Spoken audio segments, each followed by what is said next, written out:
আসসালামু আলাইকুম, আশা করি সবাই ভালো আছো। আজকে আমরা আলোচনা করতে আছি পদার্থবিজ্ঞানের চমৎকার কিছু শর্টকাট নিয়ে, যে শর্টকাটগুলো তোমাদের এইচএসসি বোর্ড পরীক্ষায় প্রায়ই চলে আসে এবং তার পাশাপাশি তোমাদের অ্যাডমিশন ভর্তি পরীক্ষাতেও প্রচুর পরিমাণে আসতে দেখা যায়। তাহলে চলো বেশি কথা না বাড়িয়ে ক্লাসটা শুরু করা যাক। ওকে, আমরা আজকে ফিজিক্স ফার্স্ট পেপারের ভেক্টর চ্যাপ্টারের উপরে একটা শর্টকাট বলবো। আমরা আমাদের ইউটিউব চ্যানেলে এই ধরনের শর্ট ভিডিও আপলোড দিব। তোমরা যাদের পছন্দ হবে ভিডিওগুলো, যে শর্টকাটগুলো আমাদের প্রয়োজনীয়, তারা অবশ্যই সাবস্ক্রাইব করে রাখবা।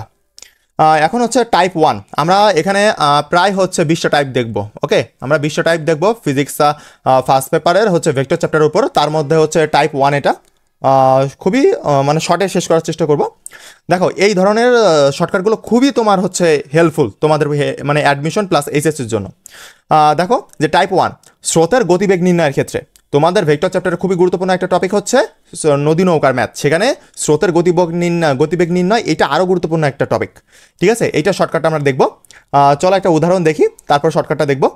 যে একজন লোক স্রোতহীন অবস্থায়, মানে নদীতে স্রোত নাই, ঠিক আছে, একজন লোক নদী পারাপার হবে বাট নদীতে স্রোত নাই, এমন অবস্থায় 100 মিটার প্রশস্ত। এই কথাটা মানে কি?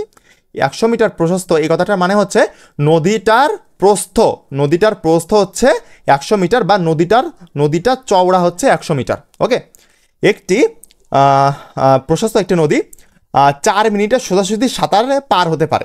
মানে লোকটা স্রোতহীন অবস্থায় পার হচ্ছে 4 মিনিট সময় লাগতেছে। ওকে, একেবারে সোজাসুজি যাচ্ছে 4 মিনিটে। ওকে, কিন্তু স্রোত থাকলে সেই একই পথ, মানে এই 100 মিটার পথ যদি স্রোত না থাকে তাহলে সময় লাগতেছে 4 মিনিট। ওকে, আর যদি আমার তোমার স্রোত থাকে তাহলে সময় লাগতেছে 5 মিনিট। ওকে, 5 মিনিট ক্লোজ।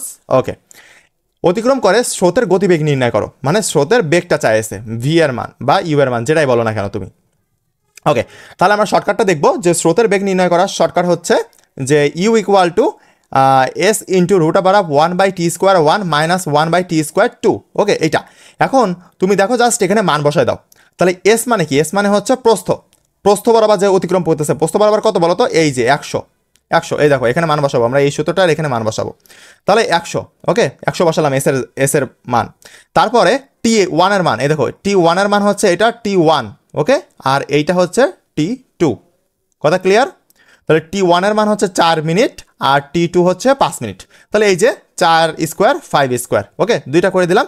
এইবার তোমরা জাস্ট ক্যালকুলেটর ক্লিক করো, ক্যালকুলেটর মানে চাপ দিলেই তোমার এখানে দেখবা যে তোমার অ্যান্সার চলে আসছে 15।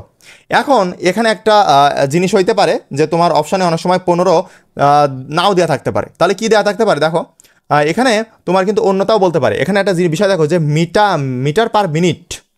অ্যান্সারে কিন্তু অবশ্যই খেয়াল করবা যে এ বি সি ডি।